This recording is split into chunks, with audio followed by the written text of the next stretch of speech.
A divorce from her husband had Rebecca Klim thinking about one thing, and one thing only. My priority was my son, making sure he had a stable home, food on the table, and a parent that was always there for him. It was 2005. He was young, she was about to become a single parent. That was something Klim says her boss, State Supreme Court Justice Matthew Rosenbaum, knew all too well. I was told that it was a condition of my employment. Sexual acts that he deemed necessary. My initial response was no, that's not part of my job. And I was then advised that it was a part of my job and it would also be contingent on my maintaining custody of my son. In other words, Klim alleges if she didn't perform sex acts for Rosenbaum, it was clear, at least to her, he'd have her son taken away. It was extremely demeaning, and every single time it happened, I contemplated whether it would be better for me to just leave my son and be gone altogether so that I did not have to do that. The abuse, she says, continued for years. A complaint filed in state Supreme Court alleges that until 2009, the judge compelled Klim to perform fellatio more than 80 times in his judicial chambers in Monroe County. But on November 14, 2006, Klim says things changed, asserting Rosenbaum showed up at her house demanding he be let in or he'd cause a scene. Klim says she felt like she had no choice but to let him in, where she claims he raped her. And so he told me that I needed to put on high heels and then proceeded to follow me to my bedroom, where he forced me face down onto my bed and proceeded to rape me. And while I was crying and telling him to stop, he finished and he said he needed a towel to clean himself up so that his wife didn't know what happened. And then he left. To my wife, as I have said, I am sorry beyond my ability to express it in words. In a taped response to these allegations in 2021, Rosenbaum admits to having a relationship outside his marriage.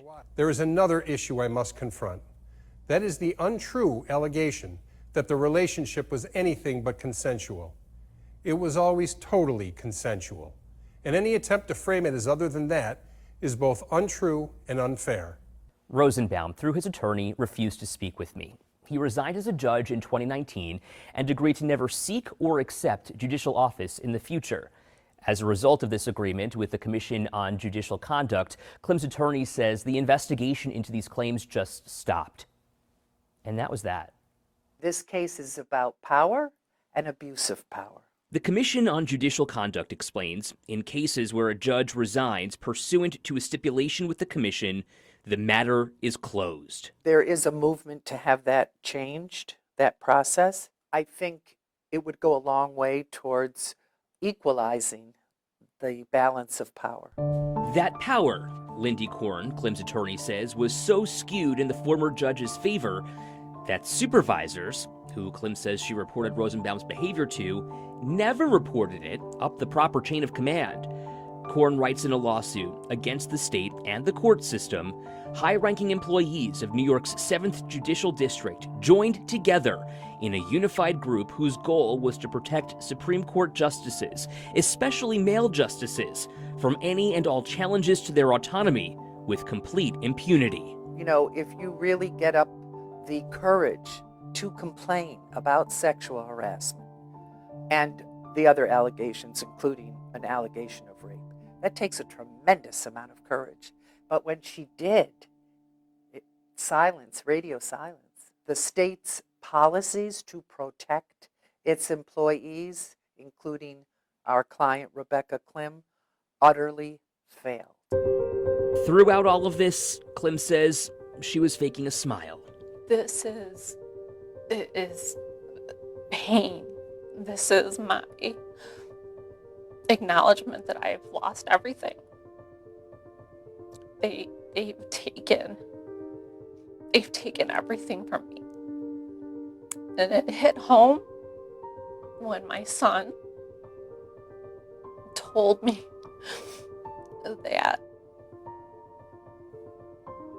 that I'm not the person he remembered me to be, because I don't know how to laugh or smile,